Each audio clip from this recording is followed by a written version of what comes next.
우리는 살면서 수많은 사람을 만납니다. 그 중에는 처음부터 편안한 사람이 있고 특별히 나쁜 말을 하지 않았는데도 왠지 마음이 불안해지는 사람이 있습니다. 말투는 공손한데 함께 있으면 기운이 빠지는 사람. 늘 옳은 말만 하는데 대화를 마치고 나면은 내가 작아진 것 같은 느낌이 드는 사람. 혹시 당신 곁에도 그런 사람이 있지 않습니까? 오늘 이야기는 사람을 판단하라는 이야기가 아닙니다. 사람을 제대로 보기 위해 그리고 나 자신을 지키기 위해 꼭 필요한 관찰의 지혜에 대한 이야기입니다. 우리는 흔히 사람을 말로 판단합니다. 무슨 말을 하는지, 얼마나 논리적인지, 얼마나 배려 깊어 보이는지. 하지만 불교에서는 이렇게 말합니다. 마음은 말보다 먼저 움직이고 습관은 그 마음이 남긴 발자국이라고요. 말은 순간을 꾸밀 수 있지만 습관은 오랜 시간 쌓인 마음의 방향을 숨기지 못합니다. 중년 이후의 삶에서 인간관계는 더 조심스러워집니다. 젊을 때처럼 쉽게 끊지도 못하고 새로 시작하기도 어렵습니다. 가족이든 오래된 친구든 혹은 뒤늦게 만난 인연이든 이 관계를 계속 가져가도 괜찮을까라는 질문 앞에서 우리는 자주 스스로를 의심합니다. 내가 예민한 건 아닐까? 나만 참고 넘기면 되는 일 아닐까? 하지만 여기서 중요한 건 상대를 평가하는 눈이 아니라 내 마음이 보내는 신호를 무시하지 않는 태도입니다. 불편함은 이유 없이 생기지 않습니다. 불교에서 말하는 고군은 큰 사건에서만 오는 것이 아니라 자꾸 반복되는 어긋남에서 시작됩니다. 사람의 본성은 위기의 순간보다 아무도 보고 있지 않다고 느끼는 아주 사소한 순간에 더 잘 드러납니다. 준비할 필요가 없다고 여길 때, 굳이 신경 쓰지 않아도 된다고 생각할 때, 그때 나타나는 태도가 바로 그 사람의 기본값입니다. 왜일까요? 그 순간에는 좋은 사람처럼 보이고 싶은 마음보다 익숙한 나가 먼저 나오기 때문입니다. 익숙함은 곧 습관이고 습관은 오랜 시간 반복된 마음의 선택입니다. 불교에서 말하는 무상무량은 사람도 변할 수 있다는 희망이지만 동시에 변하지 않으려는 집착이 얼마나 강한지도 보여줍니다. 사람은 누구나 변할 수 있습니다. 하지만 바꾸려는 의지가 없는 사람은 같은 패턴을 반복하며 주변 사람을 지치게 만듭니다. 이 이야기를 듣는 당신은 아마 누군가를 떠올리고 있을지도 모릅니다. 혹은 반대로 나는 다른 사람에게 어떤 모습으로 남아 있을까? 조용히 자신을 돌아보고 있을지도 모릅니다. 그 성찰 자체가 이미 깨어 있음, 즉 정년지의 시작입니다. 오늘부터 우리는 사람을 함부로 판단하지 않되 스스로를 함부로 소모하지 않는 법을 배워보려 합니다.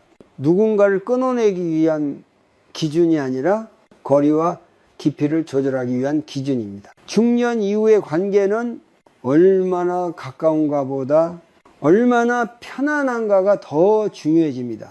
자주 만난다고 좋은 관계가 아니고 오래 알았다고 안전한 관계도 아닙니다. 오히려 작은 불편을 계속 삼키다 보면 마음은 조금씩 굳어가고 어느 순간 이유 없는 피로와 외로움만 남습니다. 그래서 이 시기에는 말보다 반복되는 행동, 약속보다 사소한 태도, 감동적인 표현보다 일상의 습관을 보는 지혜가 필요합니다. 이 시리즈에서는 아주 작은 장면들 속에서 사람의 마음이 어떻게 드러나는지, 그리고 그 장면 앞에서 우리는 어떻게 나 자신을 지켜야 하는지를 천천히 함께 살펴보려 합니다. 지금 이 순간 잠시 숨을 고르고 이 질문 하나만 마음에 담아보세요.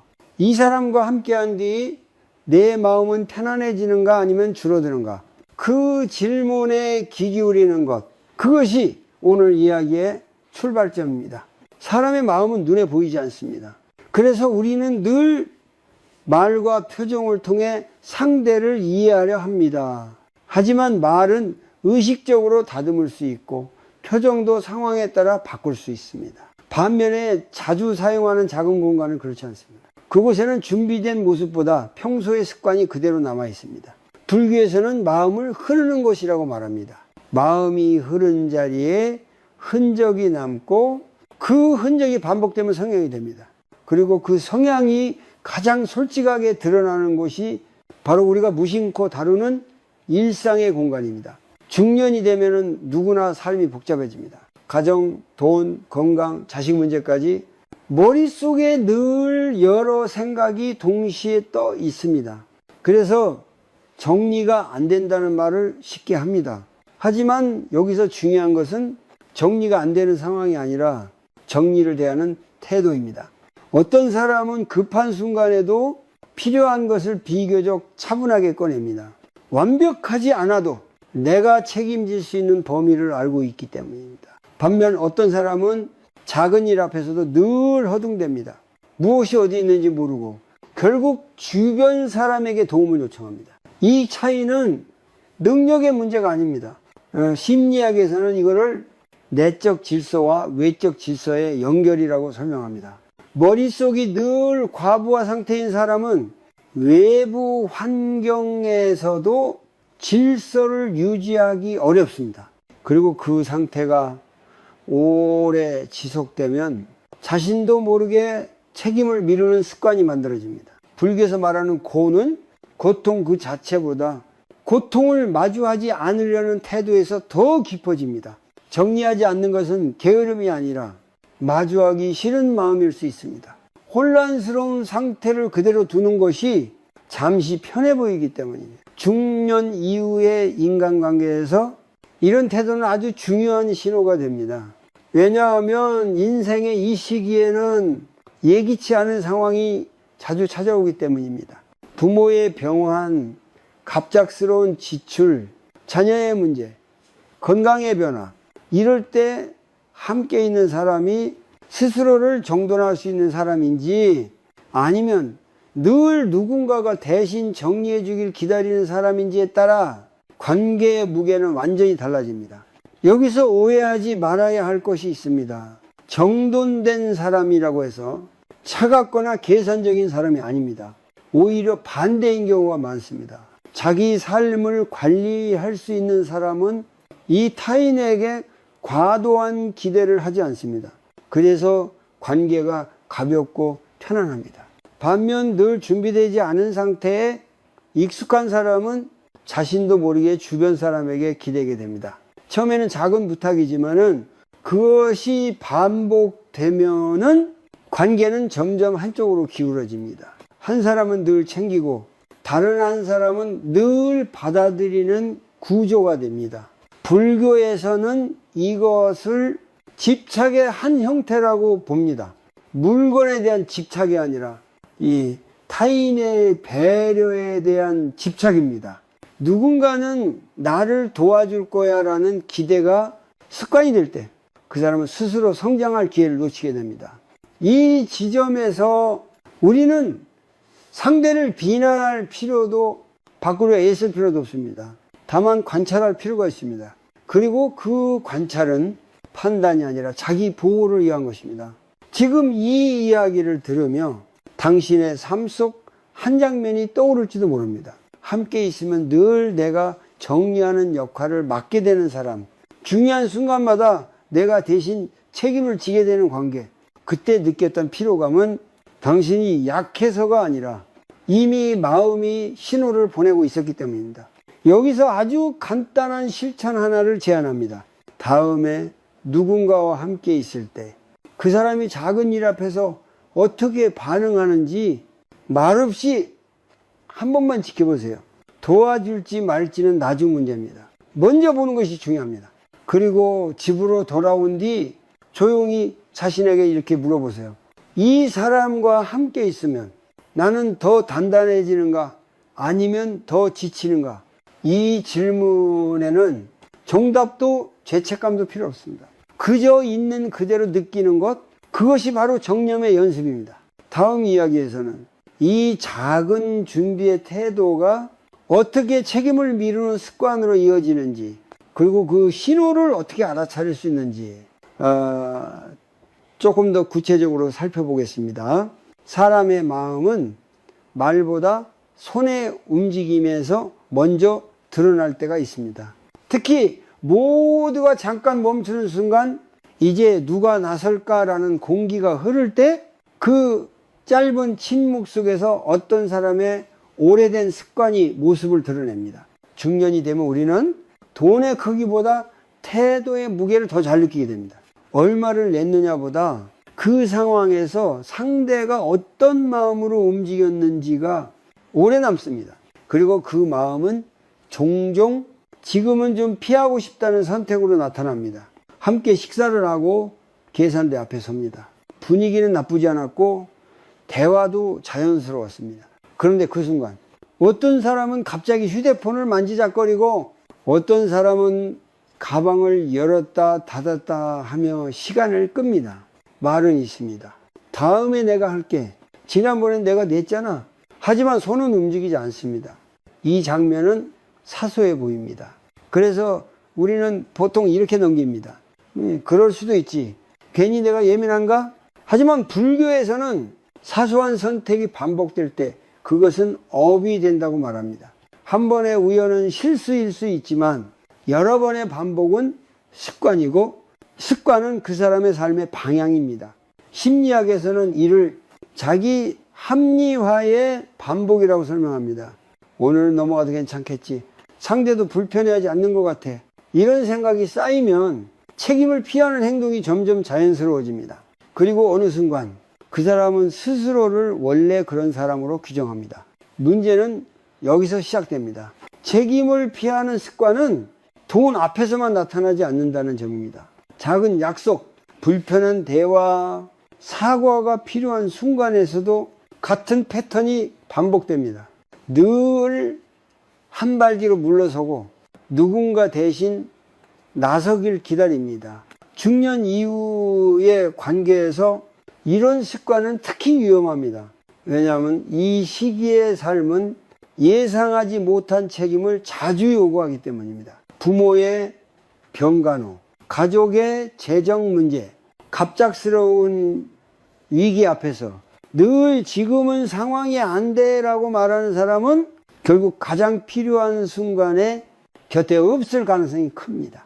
이 불교에서 말하는 집착은 소유에 대한 집착만을 의미하지 않습니다.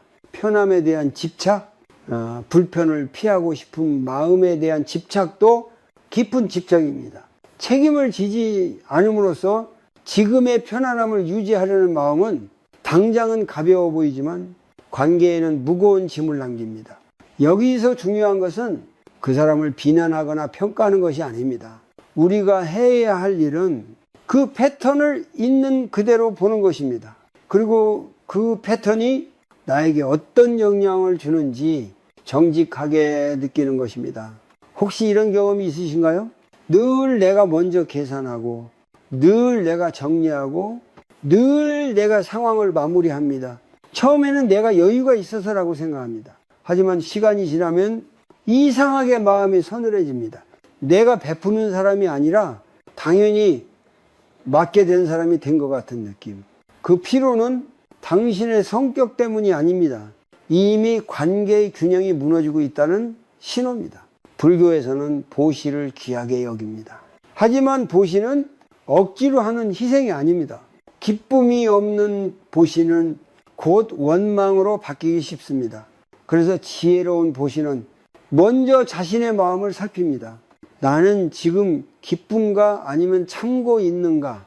여기서 아주 작은 실천 하나를 제안합니다. 다음에 비슷한 상황이 오면 아무 말도 하지 말고 상대의 행동을 끝까지 지켜보세요. 재촉하지도 대신 나서지도 말고 그 사람이 스스로 움직이는지 보세요. 그 결과는 당신에게 많은 것을 알려줄 것입니다. 그리고 혼자 있을 때 조용히 이렇게 물어보세요. 이 관계에서 나는 왜 늘 먼저 책임을 지고 있는가? 그 질문은 상대를 공격하기 위한 것이 아니라 나 자신을 보호하기 위한 질문입니다. 관계는 누가 더 많이 내느냐의 문제가 아니라 누가 더 자주 책임을 나누느냐의 문제입니다. 작은 순간에서 드러난 태도는 큰 순간에서도 반복됩니다.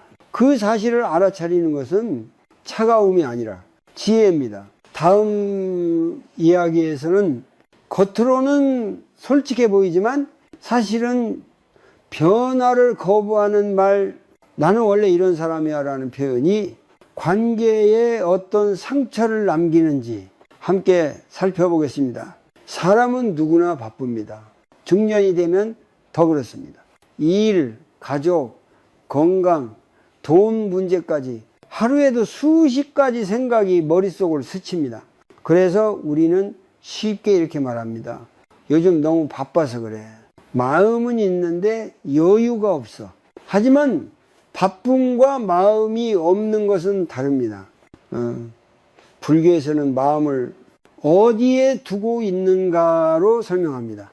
몸은 여기 있어도 마음이 다른 곳에 있다면 그 자리는 이미 비어 있는 것입니다. 누군가와 마주 앉아 있습니다. 당신은 조심스럽게 마음속 이야기를 꺼냅니다. 요즘 힘든 일, 나이가 들면 느끼는 외로움, 말하지 않으면 가라앉을 것 같은 감정들. 그런데 상대의 시선은 당신이 아니라 테이블 위에 놓인 물건으로 향합니다. 손은 자꾸 다른 곳으로 움직이고 대답은 있지만 온기는 없습니다. 응, 듣고 있어. 그 말은 들리지만 당신의 마음은 점점 혼자 남겨집니다. 이때 생기는 감정은 분노가 아니라 서서히 식어가는 허전함입니다. 그리고 이 허전함은 중년 이후 가장 견디기 힘든 고독으로 이어집니다. 심리학에서는 이런 상태를 정서적 부재라고 부릅니다. 같은 공간에 있지만 정서적으로 연결되지 않은 상태. 이 관계에서 사람은 점점 말을 줄이게 되고 자기 검열을 시작합니다. 이 정도는 혼자 참아도 되겠지. 괜히 말 꺼냈다가 더 공허해질지도 몰라.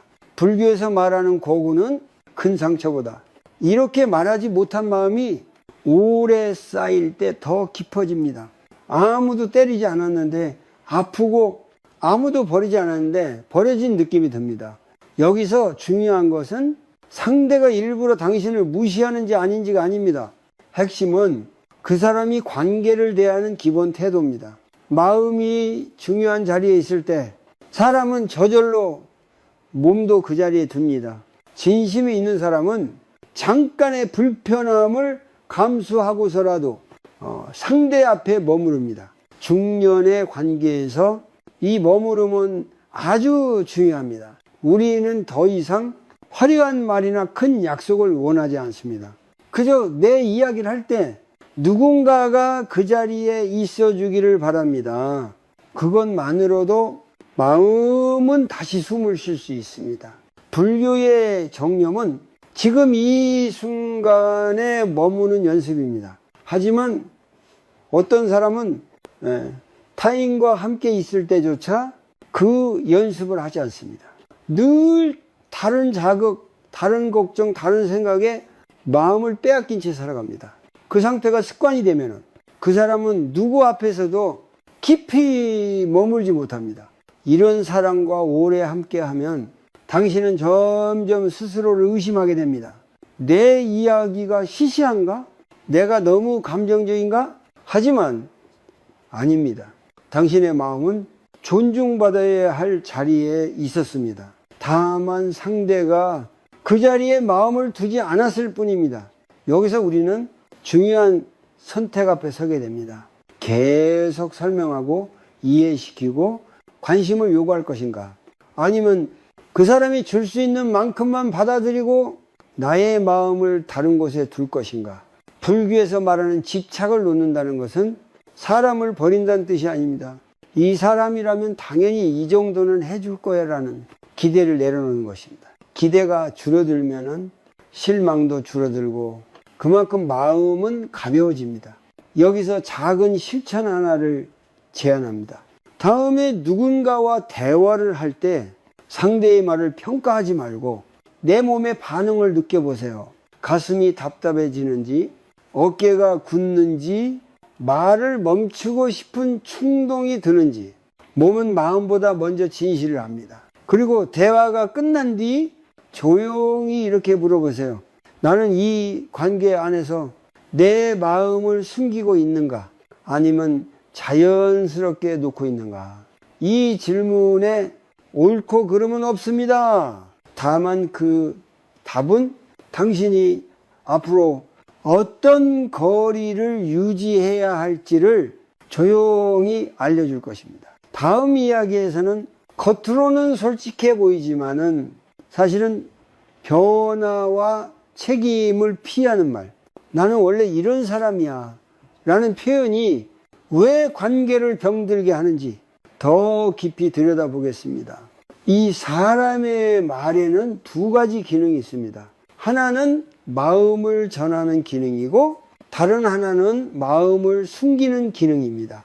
겉으로는 솔직해 보이지만 사실은 그 어떤 변화도 받아들이지 않겠다는 선언처럼 들리는 말이 있습니다. 바로 이런 말입니다. 나는 원래 이런 사람이야. 처음 이 말을 들으면 우리는 이렇게 생각합니다. 솔직하니 자기 자신을 잘 아는 사람이구나. 그래서 그 말 뒤에 따라오는 조금 거친 표현이나 상처가 되는 말도 이해하려 애씁니다. 성격이 강해서 그런가 보다. 나만 조금 더 참고 넘기면 되겠지. 하지만 시간이 지날수록 이 말은 점점 무거워집니다. 대화 속에서 상처가 생겼을 때 서로 조정해야 할 순간이 왔을 때 그 사람은 늘 같은 자리로 돌아옵니다. 나는 원래 그래. 그 말 한마디로 사과도 성찰도 변화의 가능성도 모두 닫혀버립니다. 불교에서 말하는 집착은 물질에 대한 집착만이 아닙니다. 자기 이미지, 자기 성격, 자기 방식에 대한 집착도 아주 강한 집착입니다. 나는 이런 사람이야 라는 말 속에는 사실 이런 마음이 숨어 있습니다. 나는 바뀌고 싶지 않아. 사람은 누구나 불완전합니다. 그래서 관계 안에서는 서로 부딪히고 조종하고 배우게 됩니다. 그 과정이 바로 사람을 성숙하게 만드는 길입니다. 하지만 그 길 앞에서 아예 문을 닫아버리는 사람이 있습니다. 그들은 변화를 요구받는 순간마다 자기 자신을 고정된 존재로 만들어 이 책임을 피합니다.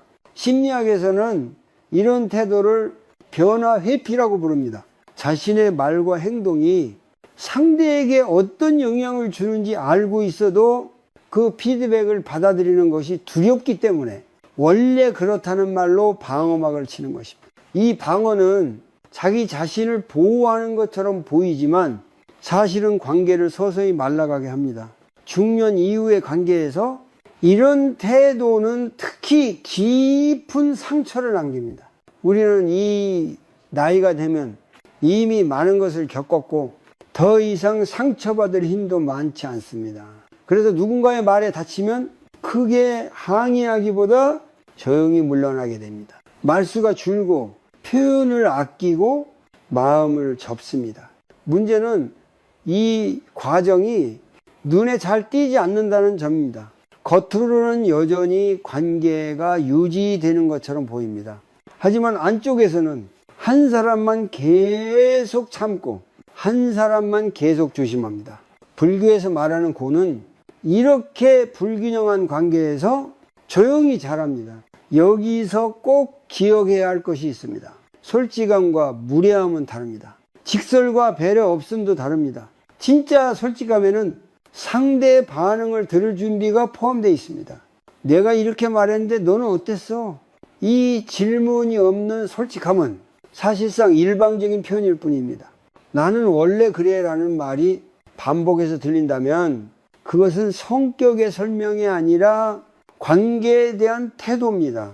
그 사람은 관계를 함께 가꾸는 일이 아니라 자기 방식에 상대를 맞추길 원합니다. 그리고 그 구조 안에서는 언제나 한 사람이 더 많이 참게 됩니다. 불교의 무상은 모든 것이 변한다는 가르침입니다. 사람도 마음도 관계도 변하지 않는 것은 없습니다.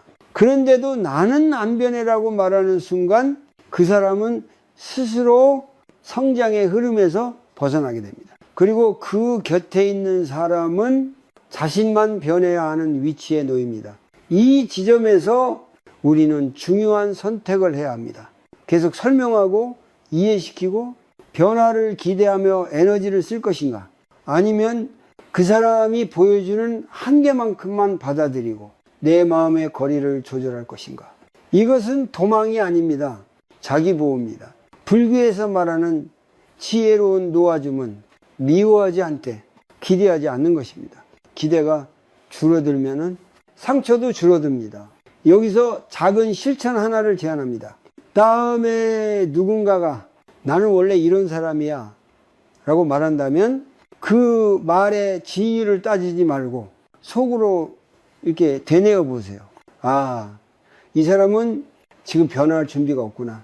그 깨달음 하나만으로도 당신은 쓸데없는 설명과 불필요한 상처에서 한 걸음 물러날 수 있습니다.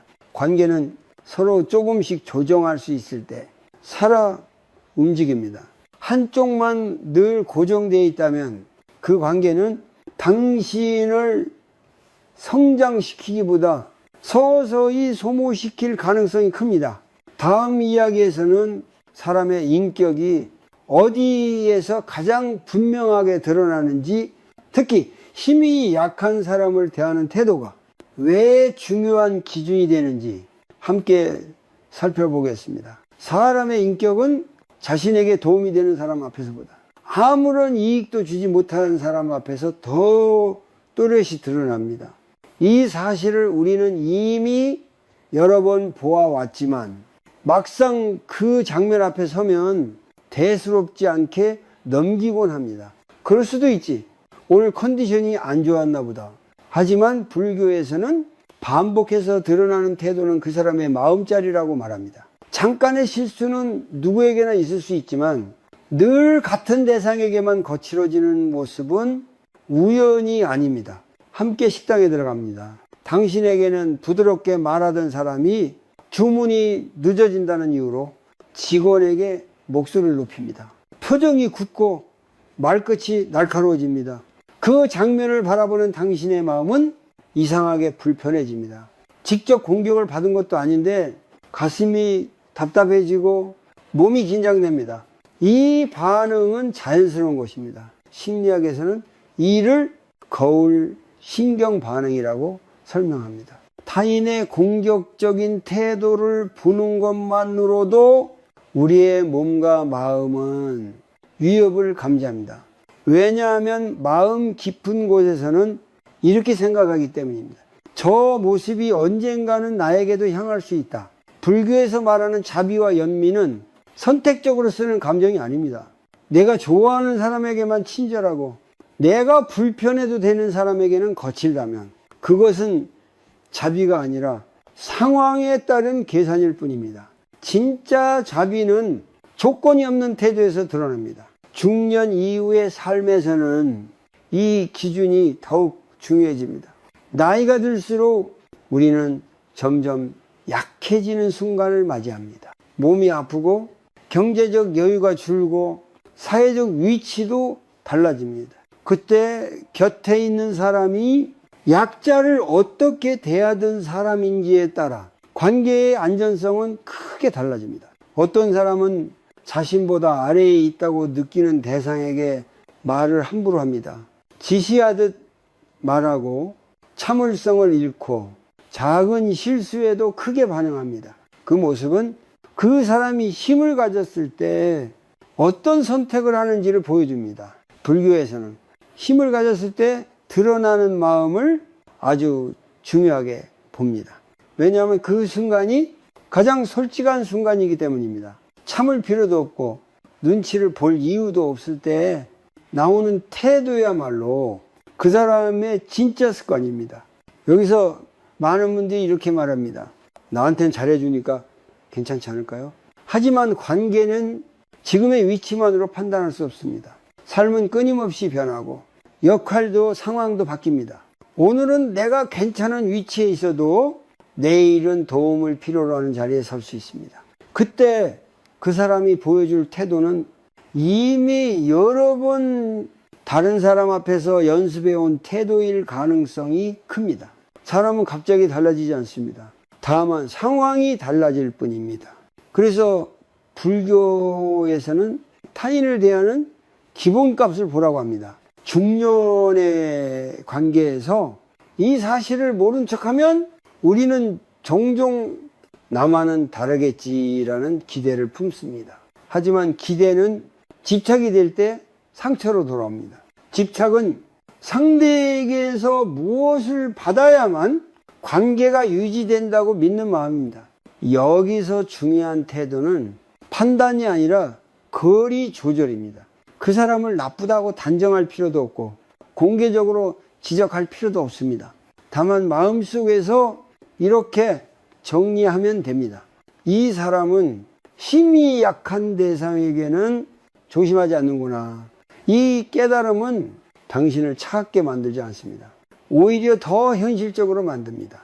그리고 현실을 제대로 보는 사람만이 불필요한 상처를 피할 수 있습니다.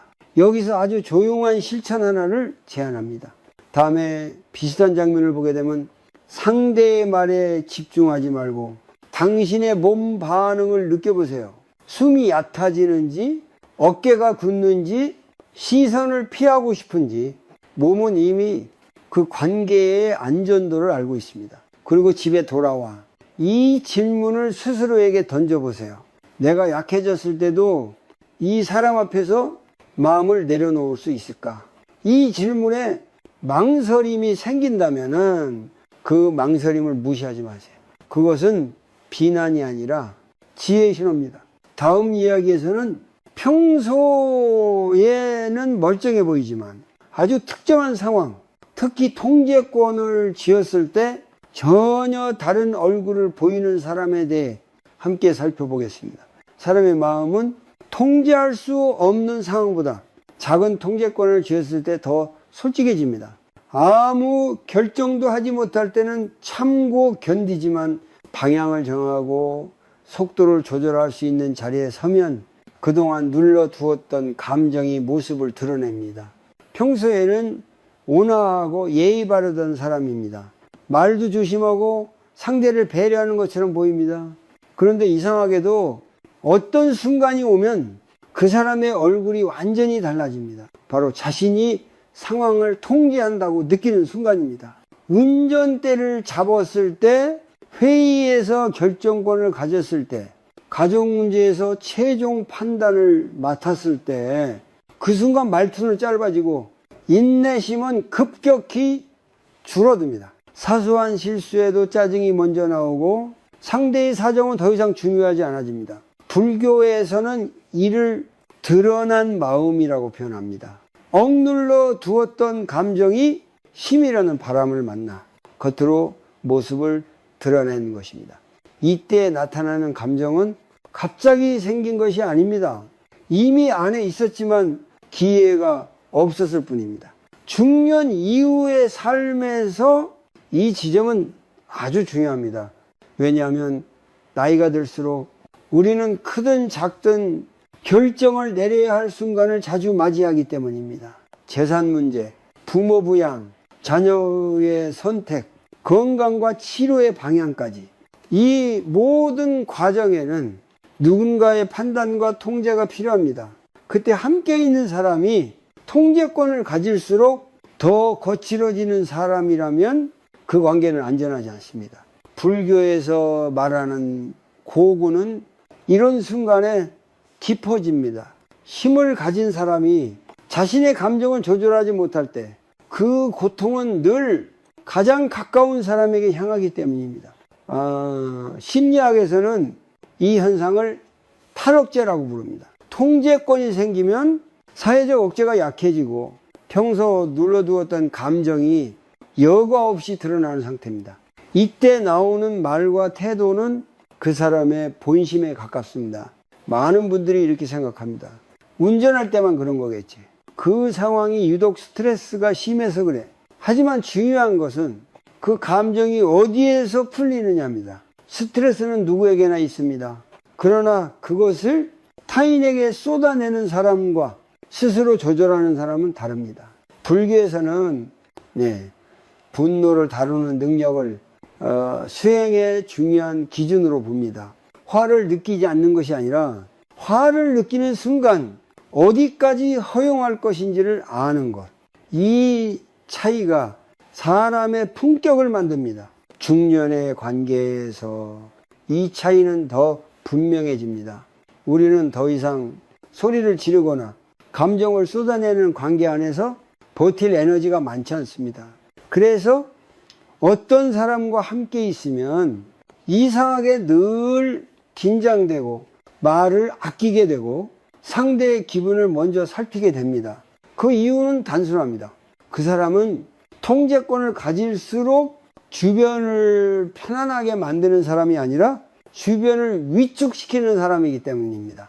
그 위축은 서서히 마음을 닫게 만들고 관계를 피곤하게 만듭니다. 불교에서 말하는 지혜는 상대를 바꾸는 능력이 아니라 위험을 미리 알아차리는 능력입니다. 그 사람이 언제 달라지는지, 어떤 상황에서 날카로워지는지를 알아차리는 것만으로도 우리는 많은 상처를 피할 수 있습니다. 여기서 중요한 것은 그 사람을 몰아붙이거나 논리적으로 설득하는 것이 아닙니다. 오히려 그런 시도는 더 큰 충돌을 부를 가능성이 큽니다. 지혜로운 선택은 그 사람에게서 통제권이 필요한 상황을 가능한 한 줄이는 것입니다. 여기서 작은 실천 하나를 제안합니다. 다음에 누군가가 결정을 내리는 위치에 섰을 때 그 사람의 말의 속도와 톤을 들어보세요.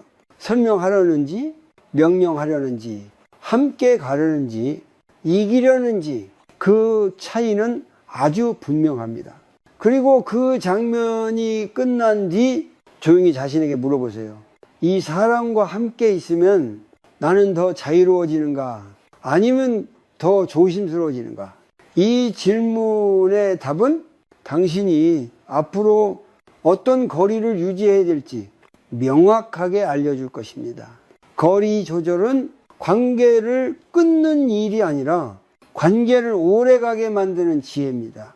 다음 이야기에서는 사람이 왜 끊임없이 남의 이야기를 꺼내고 비교와 험담 속에서 자신을 지탱하려 하는지 그 심리와 그 영향에 대해 함께 살펴보겠습니다. 어떤 사람과 이야기를 나누고 나면 특별히 나쁜 말을 한 것도 아닌데 이상하게 마음이 무겁고 기운이 빠질 때가 있습니다. 집으로 돌아오는 길에 괜히 한숨이 나오고 내 삶이 초라해진 것 같은 느낌이 들기도 합니다.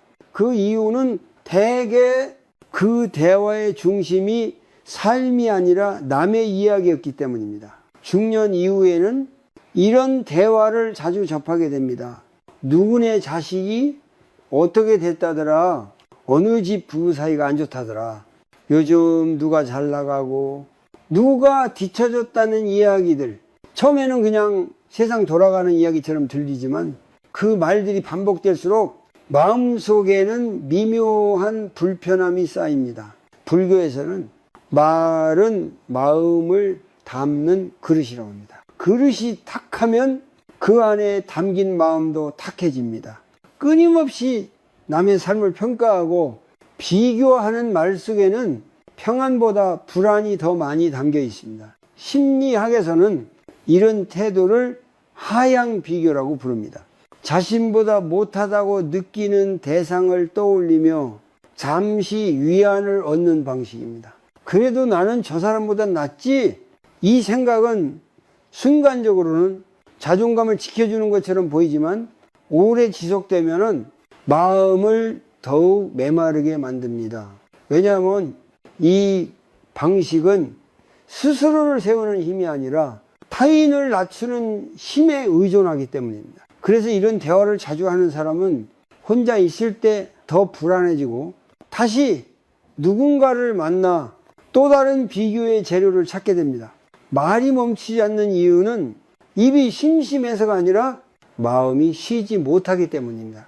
중년의 관계에서 이런 사람 곁에 오래 있으면 자신도 모르게 비슷한 말투를 닮아가게 됩니다. 처음에는 듣기만 하다가 어느새 고개를 끄덕이고 나중에는 한마디를 보태게 됩니다. 그리고 그 순간 마음 어딘가가 살짝 어두워집니다. 불교에서는 이를 업의 전염이라고 표현합니다. 나쁜 의도를 품지 않아도 같은 말, 같은 생각을 반복하면은 그 흐름에 함께 휩쓸리게 됩니다. 그래서 수행에서는 사람을 고를 때 그의 말이 내 마음을 어디로 데려가는지를 중요하게 봅니다. 또 하나 기억해야 할 점이 있습니다. 남의 이야기를 자주 하는 사람은 그 말의 방향을 통제하지 못합니다. 지금은 다른 사람의 이야기를 하지만 언젠가는 그 입이 당신을 향할 가능성도 큽니다. 왜냐하면 그 사람에게 중요한 것은 사실이 아니라 말을 통해 얻는 감정 해소이기 때문입니다. 불교에서 말하는 자비는 침묵할 줄 아는 힘이기도 합니다. 굳이 말하지 않아도 되는 것을 말하지 않는 선택. 그 선택은 상대를 위해서이기도 하지만 무엇보다 자기 마음을 지키기 위한 선택입니다. 여기서 아주 간단한 실천을 하나 제안합니다. 다음에 누군가가 끊임없이 남의 이야기를 꺼낼 때 그 말의 내용에 반응하지 말고 자신의 호흡에 잠시 집중해 보세요. 숨이 가빠지는지 가슴이 답답해지는지 느껴보세요.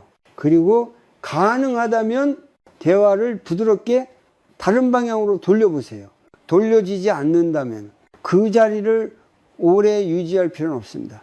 관계는 얼마나 많은 말을 나누느냐가 아니라 얼마나 마음이 맑아지느냐로 판단할 수 있습니다. 누군가와 헤어진 뒤 마음이 흐려진다면 그 관계는 당신에게 휴식이 되지 못하고 있다는 신호입니다. 중년 이후의 삶에서는 에너지가 가장 소중한 자산입니다. 그 에너지를 비교와 험담에 쓰기에는 우리의 하루는 너무 짧습니다. 말을 줄이는 것이 외로움이 아니라 지혜가 되는 시기입니다. 다음 이야기에서는 이 모든 관찰을 바탕으로 우리가 실제 삶에서 바로 적용할 수 있는 아주 단순한 마음 연습과 행동의 선택에 대해 함께 정리해 보겠습니다. 지금까지 우리는 사람의 말이 아니라 반복되는 태도와 습관을 통해 그 사람의 마음자리를 살펴보았습니다. 이제 중요한 질문이 남습니다. 그래서 우리는 어떻게 해야 할까요? 알아차렸다면 그 다음은 무엇일까요? 불교에서는 깨달음의 핵심을 아주 단순하게 정리합니다. 보고, 느끼고, 선택하는 것. 이 세 가지만 놓치지 않으면 우리는 불필요한 고통에서 한 걸음 물러설 수 있습니다. 첫 번째는 보는 연습입니다. 판단하려고 보지 말고 바꾸려고 보지도 말고 그저 있는 그대로 관찰합니다. 말보다 행동을 한 번의 실수보다 반복을 봅니다. 왜 저럴까라고 묻기보다 이럴 때 늘 이렇게 반응하는구나 라고 조용히 확인하는 것입니다. 이 단계에서 중요한 것은 상대를 분석하지 않는 것입니다. 분석은 머리를 피곤하게 하지만 관찰은 마음을 맑게 합니다. 불교에서 말하는 정념은 해석이 아니라 있는 그대로 알아차림입니다. 두 번째는 느끼는 연습입니다. 사람을 만났을 때 그 사람이 어떤 사람인지보다 내 몸과 마음이 어떻게 반응하는지를 봅니다. 가슴이 답답해지는지 어깨가 굳는지 말을 줄이고 싶어지는지 이 반응은 옳고 그름의 문제가 아닙니다. 몸이 보내는 정보입니다. 중년 이후에는 이 신호를 무시하면 회복이 더뎌집니다. 예전처럼 조금만 참자가 잘 통하지 않습니다. 그래서 불교에서는 몸의 느낌을 가장 정직한 스승이라고 말합니다. 세 번째는 선택의 연습입니다. 여기서 선택이란 관계를 끊거나 강하게 선을 긋는 것을 의미하지 않습니다. 아주 작은 선택이면 충분합니다. 만나는 빈도를 줄이거나 깊은 이야기를 하지 않거나 도와주는 범위를 조절하는 것. 이것이 바로 지혜로운 거리두기입니다. 불교에서 말하는 버림은 사람을 버리는 것이 아니라 기대를 버리는 것입니다. 이 사람은 언젠가 달라질 거야. 말하면 알아줄 거야. 이 기대가 내려놓아질 때 마음은 훨씬 가벼워집니다. 여기서 아주 간단한 실천을 하나 제안합니다. 이름하여 3번의 숨, 1번의 질문입니다. 누군가의 말이나 행동으로 마음이 흔들릴 때 즉시 반응하지 말고 숨을 3번 천천히 쉽니다. 그리고 속으로 이 질문을 던져보세요. 지금 이 선택이 나를 더 편안하게 하는가? 아니면 더 지치게 하는가? 이 질문에는 정답을 찾을 필요가 없습니다. 다만 몸이 먼저 아는 방향을 따라가면 됩니다. 편안해지는 쪽이 되게 옳은 방향입니다. 중년의 삶에서는 모든 관계를 다 끌어안고 갈 수 없습니다. 에너지는 한정되어 있고 회복에는 시간이 필요합니다. 그래서 불교는 자비와 함께 지혜를 강조합니다. 자비만 있고 지혜가 없으면 스스로를 소모하게 되고, 지혜만 있고 자비가 없으면 마음이 메말라 갑니다. 당신이 지금까지 겪어온 불편한 관계들은 당신이 약해서 생긴 것이 아닙니다. 오히려 사람을 믿고 관계를 소중히 여겼기 때문에 생긴 흔적일 수 있습니다. 이제는 그 마음에 지혜를 더할 때입니다. 오늘부터는 사람을 만나고 돌아온 뒤 하나만 기억해 보세요. 나는 이 관계에서 숨이 편했는가? 그 대답은 앞으로의 선택을 조용히 이끌어 줄 것입니다. 다음 마지막 이야기에서는 이 모든 내용을 하나로 묶어 중년 이후 어떤 사람을 곁에 두고 어떤 마음으로 나 자신과 살아가야 하는지 함께 정리하며 이 긴 여정을 마무리하겠습니다. 나이가 들수록 사람을 많이 아는 것보다 마음이 편한 사람을 아는 것이 훨씬 중요해집니다. 젊을 때는 관계가 많아도 견딜 수 있었지만 중년 이후에는 관계 하나하나가 삶의 체력에 직접적인 영향을 줍니다. 우리는 그동안 사람의 본성을 드러내는 아주 작은 장면들을 살펴보았습니다. 말이 아니라 습관, 약속이 아니라 태도, 감동적인 표현이 아니라 반복되는 선택들.